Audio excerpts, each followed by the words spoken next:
మీకు గుర్తుందా ఆ రోజు మీరు సంక్రాంతికి వస్తున్న ఈవెంట్లో చెప్పారు నేను ఒక యాంగిల్లో చూస్తే త్రిష మాదిరి ఉన్నాను అని. అది నేనే. అప్పుడు తెలియకుండా చెప్పాను.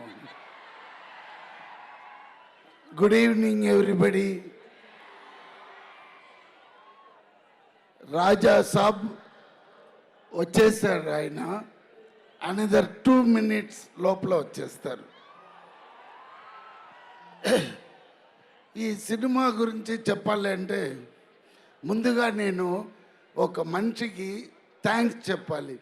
బికాస్ ఆయన నాకు పర్మిషన్ ఇవ్వలేదంటే ఈ స్టేజ్లో నేను ఇప్పుడు ఉండను. అది ఎవరంటే బీస్ట్ సినిమా తీసిన నెల్సన్ అండ్ తలపతి విజయ్ గారు.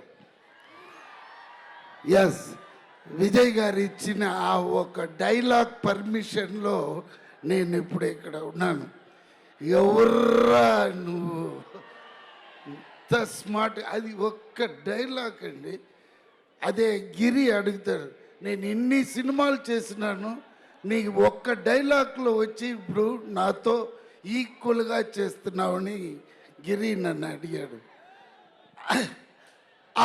అదే అక్కడ ఉన్నాడు. రా,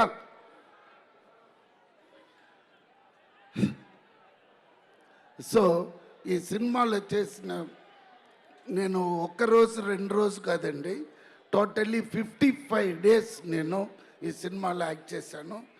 ఈయన కూడా ఉన్నాడు పక్కన. అయ్యో ఇదే అండి, ఫుల్ బాడీ మసాజ్ ఇస్తాడు, చాలా మంచివాడు.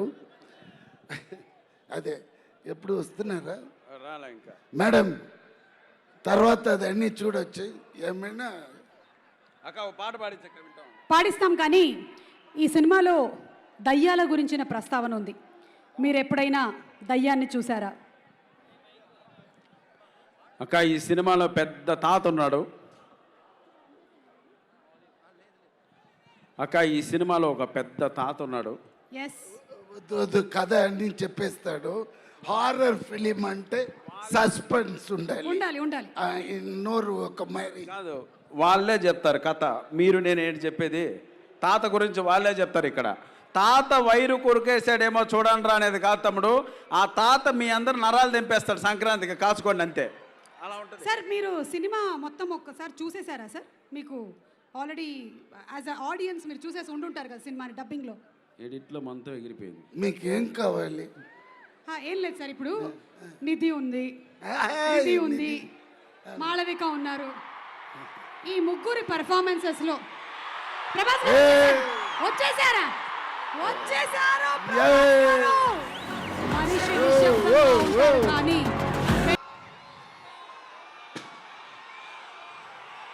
ఎస్ ఫ్యాన్స్, మొత్తం పండగలన్నీ ఒకటే రోజు వచ్చేసాయి. సంక్రాంతి మాత్రమే కాదు, దసరా, దీపావళి అన్ని పండుగలు వచ్చేసాయి. మొన్నే క్రిస్మస్ పండుగ జరిగింది, న్యూ ఇయర్ కూడా వచ్చేసింది. Wishing all of you all in advance happy new year. Prabhas గారు ఒక్కసారి ప్రభాస్ ఫ్యాన్స్ చాలా క్వశ్చన్స్ తో రెడీగా ఉన్నారు, డైలాగుల వర్షం కురిపించేశారు.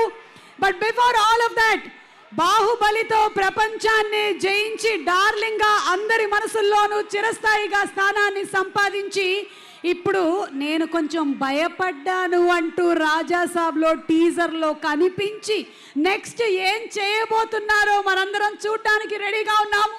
On January 9th for Rajasaab and inviting on stage scene ఏదైనా ఈ మ్యూజిక్ డైరెక్టర్ వచ్చారంటే ఆ ఎలివేషన్ వేరే